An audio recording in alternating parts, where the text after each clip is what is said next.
ఇదే వేడుకగా జరుపుకున్నటువంటి సంగీత సంరంభ పరిమళాలు ఇంకా వాడిపోనే లేదు.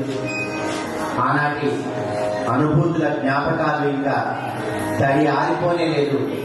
మరొక కార్యక్రమానికి ఏర్పాటు చేసుకోవడం అంటే అది ఈ స్థలానికి ఉన్నటువంటి మహాత్మ్యం, ఈ గ్రామానికి ఉన్నటువంటి ఔన్నత్యం, ప్రధానంగా దీన్ని ఏర్పాటు చేయాలనే ఆలోచనకు ఉన్నటువంటి ఒక ఆదర్శం అన్నీ కలిసి మరొక్కసారి 100 రోజుల లోపలే దాదాపుగా మనమందరం ఇక్కడ మరొకసారి సమావేశమయ్యాం. ఈ కార్యక్రమం ఆనాటి సంగీత సరస సంగీత సారస్యాన్ని అందుకున్న ఆ అనుభవాన్ని కొనసాగింపుగా అనుకుంటున్నాం. ఎందుకంటే అది ఇంకా మన మనసులో వెలుగుతూనే ఉన్న క్రమంలో ఏర్పాటు చేసుకున్న కార్యక్రమం కాబట్టి అది అయిపోయింది అనుకోవట్లేదు. దాన్ని కొనసాగింపే ఈ కార్యక్రమం అనుకుంటూ ఈ కార్యక్రమానికి ఆహుతులై చేసినటువంటి అతిథులందరికీ హృదయపూర్వక స్వాగత సుమాంజలు. అట్లాగే ఈనాటి కార్యక్రమానికి విచ్చేసినటువంటి రసహృదయమైనటువంటి ప్రేక్షకులకి సాదర ఆహ్వానాలు. అలాగే ప్రధానంగా సంగీత సాధకులు, సంగీత ప్రేరకులు అయినటువంటి సంగీత విద్వాంసులకి, గురువులకి, శిష్యులకి పేరు పేరున ఈనాటి శ్రీ సద్గురు శ్రీ త్యాగరాజ స్వామి దివ్య ఆరాధనోత్సవం నిర్వహించుకుంటున్న సందర్భంలో ఆహుతుల తరఫున, నిర్వాహకుల తరఫున సాదర స్వాగత సుమాంజలి తెలియజేసుకుంటూ ఒక మాట చెప్పాలి. ఇందాక అనుకున్నట్టుగా అది ఒక సంపూర్ణమైనటువంటి ఆనంద సంగీత మహోత్సవం అయితే దాని కొనసాగింపుగా సాగుతున్నటువంటి ఈ కార్యక్రమం కానీ స్ఫూర్తి మాత్రం అదే. ఇక్కడ ఆ రోజు మాట్లాడుతున్న మాటలు ఇంకా గుర్తు వస్తూనే ఉన్నాయి. బహుశా వాటిని కూడా కొనసాగిస్తూ ఒక 2 మాటలు మాత్రం చెప్పాలి. ఏంటంటే ప్రతాప వంశీయులు, ప్రతాప శ్రీనివాస్ మరియు వారి సోదరులు వారందరూ కలిసి ఆ రోజు అద్భుతమైనటువంటి కార్యక్రమాన్ని నిర్వహించినారు. అక్కడ అనుకున్న మాట మరొకసారి ఈ వేదికలో ఉన్న కొంతమందికి కొత్త వారికి చేర్చే క్రమంలో ఒక మాట చెప్పాలి. ఏంటంటే ఎవరైనా తల్లిదండ్రుల ఆదాయాలకు వారసులు ఉంటారు, ఆస్తులకు వారసులు ఉంటారు, కానీ కళలకు వారసులు చాలా తక్కువ మంది ఉంటారు. ప్రతాప రామకృష్ణయ్య గారి సంగీత కళా వారసులు ప్రతాప శ్రీనివాస్ గారు మరియు వారి యొక్క కుమారులు, వారందరూ గట్టిగా అభినందనలు మనం తెలియజేసుకోవాలి. ఎందుకంటే రాష్ట్రాలు దాటి, దేశాలు దాటి, దేశం యొక్క ఎల్లలు దాటి ఎక్కడో జర్మనీలో ఉండి ఈనాటి కార్యక్రమం కోసం నాకు తెలిసి ఆ రోజు కార్యక్రమం తర్వాత రోజు నుంచి ప్లాన్ చేసినాడు శ్రీనివాస్.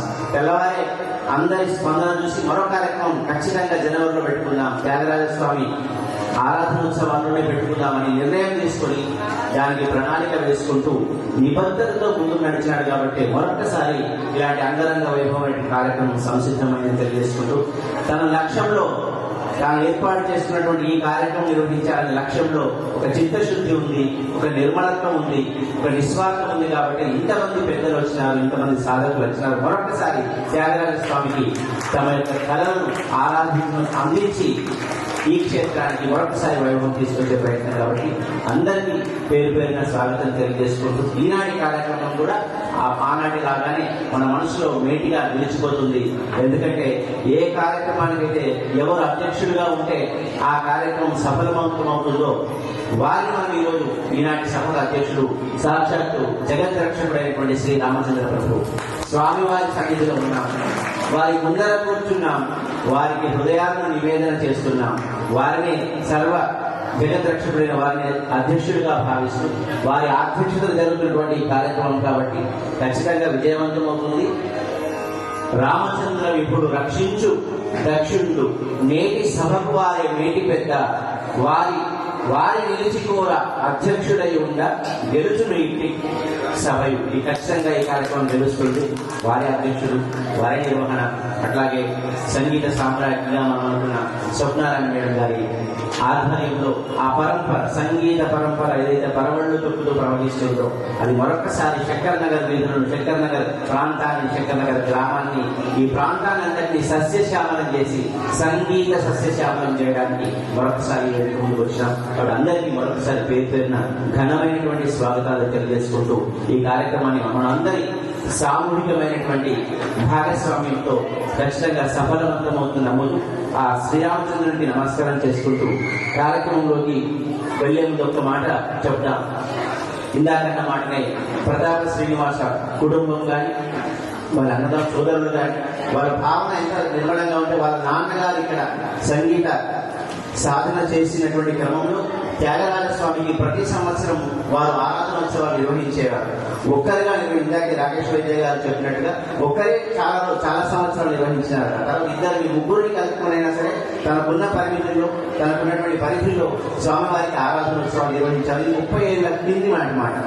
ఆ తర్వాత సరే కాలం మారినట్టుగా వేగం అంతా అయిపోయినాక మరి దాన్ని ఎవరు నిలబెట్టాలంటే అక్షంగా వారి వారసులైన ప్రతాప శ్రీనివాస ఆ బాధ్యతను తీసుకొని తన ఆలోచన చేసి ఆచరణ చేసి ఈరోజు ఆదర్శవంతమైనటువంటి ఇలాంటి కార్యక్రమానికి ఏర్పాటు చేశారు. కాబట్టి ఒకటే మాట, అది మొదటిదైతే ఆరంభింపరు నీచమానవుడు విజ్ఞాయాస సంత్రస్తులై ఆరంభించి పరిత్యజింతుడు విజ్ఞాయాత్తులై మధ్యముడు ధీరుడు విఘ్న నిహన్యమానులవుతున్న నృత్యోన్నతోత్సాహులై ప్రారంధార్థములు చలింపరుసుని ప్రజ్ఞానిధులు కావునని అని సుభాషిత శతకారుడు అన్నట్టుగా ఎవరైతే ఆరంభం చేసి అట్లాగే ఆగిపోతారో వాళ్ళు అద్భుతంగా ఉంటారు. ఆరంభించి మధ్యలోనే వదిలేస్తే మధ్యంలో అవుతారు. ఆరంభించి ద్వితీయ విఘ్నం లేకుండా దాన్ని ముందుకు తీసుకెళ్తారు వారు ఉత్తములు అవుతారు. శ్రీనివాస ప్రతాప లాంటి ఉత్తమ వర్గంలోకి చెందినటువంటి వారు మిత్రులకు ఒకసారి ఘనంగా మనం అభినందనలు పూర్వకంగా ఉత్తమమైన ఆలోచన ఉత్తమమైనటువంటి మార్గాన్ని నిర్మిస్తుంది. ఈరోజు శంకరనగర్ పునీతం అవుతుంది, మన నిజామాబాద్ జిల్లా పునీతం అవుతుంది, తెలంగాణ ప్రాంతం అంతా పునీతం అవుతుంది తెలియజేసుకుంటూ ఇలాంటి శుభ సంగీత సమారాధన కార్యక్రమాన్ని అమృతమైన హృదయమైనటువంటి అతిథుల చేతుల మీద ప్రారంభించుకుందాం. ఈనాటి కార్యక్రమానికి జ్యోతి ప్రకాశనతో కార్యక్రమాన్ని కొనసాగించుకుందాం. మరి అతిథుల కార్యక్రమానికి